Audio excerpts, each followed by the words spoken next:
Something is changing in the European Union. Everyone wants to disengage from Ukraine and is waiting for the US midterm election results, which we know the election will be in 3 days, November 8th. Citizens, media, and politicians understood that the only winner from this conflict is Biden's USA. The recent incidents of the freezing of military and financial aid to Ukraine by Britain and Italy, as well as the change in rhetoric in many European countries by the media, show that the Europeans want to disengage from Ukraine, and indeed as soon as possible.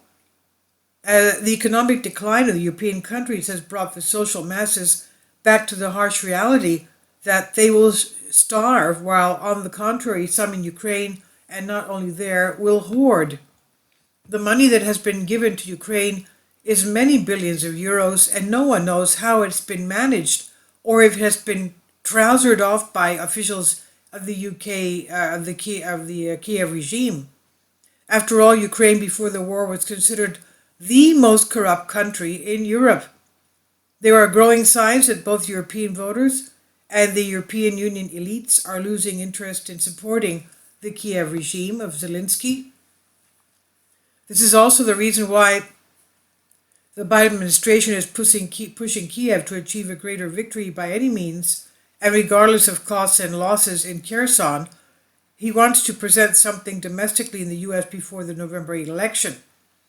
The tone of the European press is gradually changing, reports the Russian newspaper Vzglad. It seems that in Europe they began to guess who arranged all this and why. Quote, there is more and more evidence that the United States is behind what's happening, unquote, said those who attended the protests. Just a few weeks ago, the European media was filled with lively reports. They reported that the Ukrainian troops were about to take Kherson, that the offensive was progressing successfully, the Russians were retreating, and that it was only necessary to push a little to achieve a decisive victory. Now the picture is changing. Not only is Kherson mentioned reluctantly, the issue of Ukraine itself began to recede into the background in the public sphere.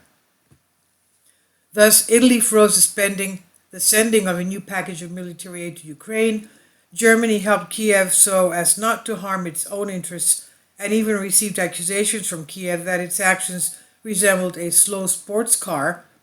France has promised to train the Ukrainian army, but is now more preoccupied with its own affairs. Suddenly, it turned out that in France, there are big problems with teachers and especially with the staff of children's hospitals. So far, it's been shown that France is ready to give whatever it wants for military operations, while the politicians are practically not interested in the health of future generations in this country. And the press has already started talking about it.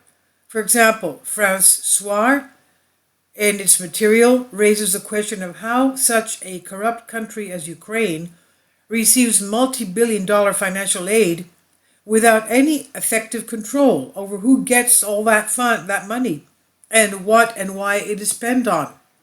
So in the same forum, the author rightly notes that the West blindly, by its task of destabilizing Russia in the name of NATO, is ready to sacrifice entire nations.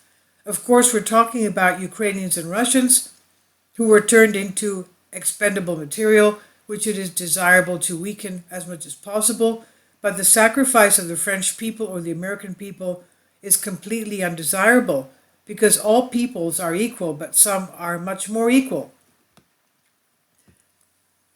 By the will of fate, Ukraine has become the card on which Europe bets everything, and the more it loses, the more it bets. More, more, more. More money, more weapons, more military, trainers, more mercenaries. Only now, even the most desperate players run out of money at some point, although self-respect makes you bet everything down to the last detail. As the Express writes, for several weeks, voices have been heard in the West that the conflict has already lasted for more than enough time and that it should be resolved by diplomatic methods. On October 26, French Senate member Pierre Laurent delivered a full speech on the need to achieve a cessation of hostilities. His colleague Philippe Bas said that peace negotiations are necessary to avoid an escalation of violence. However, there are still quite a few supporters of the continuation of the war in the West. Their main argument is that since the summer, the Russian army has not been able to advance to the front line and moreover has lost important settlements. For 2023, Zelensky demands 38 billion euros in aid. With expenses, who is planning the banquet? How many more teachers and doctors in France itself will be underpaid for the sake of the vision that some in Europe dream of to force Russia to fail? According to the opinion polls, 92% of Hungarians are in favor of a peaceful settlement of the conflict in Ukraine. But in, for example, Italy or France, no one would even dare to do such an investigation.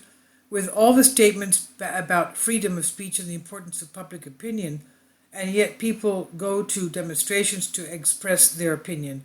In October, a series of demonstrations were held in Italy against the arms transfer and anti-Russian sanctions. In September and October, similar demonstrations were held in the Czech Republic and in October in France. In all these cases, dissatisfaction was expressed with the actions of the authorities and the worsening of economic conditions. Politician Florian Philippot, who led a demonstration in Paris, expressed his view. He said, "I see more and more evidence that the United States is behind what is happening. Their goal is to stay alive since in essence it is a weakened country with a huge foreign debt. To remain world leaders, they need reserves, and such reserves exist in Europe. The United States has set a trap, the purpose of which is to permanently separate Russia and Europe. We were connected to Russia energetically, economically, geopolitically. Our benefit is to maintain this connection, and the US, on the contrary, has the aim of destroying it. That's why they use Ukraine. And now it will be very difficult for us to improve relations with Russia. They have been damaged for decades, and besides, we pushed Russia into the arms of China. The result would be our economic, industrial, energy, and social collapse. Who will benefit from this? The USA only will benefit." End quote. The real recession in Europe is just beginning, and one can only guess what will happen when it begins to manifest itself in earnest. If not tens of thousands, but millions are taking to the streets, demanding peace and the lifting of the sanctions by which Europe itself is being diligently driven into a corner. This is from Pro News Greece, and I've translated this for you from a Greek article. Please leave your comments, and thank you for your support. Kindly support my Patreon account. The daily posts are 5 videos daily, and they are totally different from what I have on my YouTube channel. Thank you so much for your support, and that you find all my content so interesting. You'll find the Patreon account details in the description box below.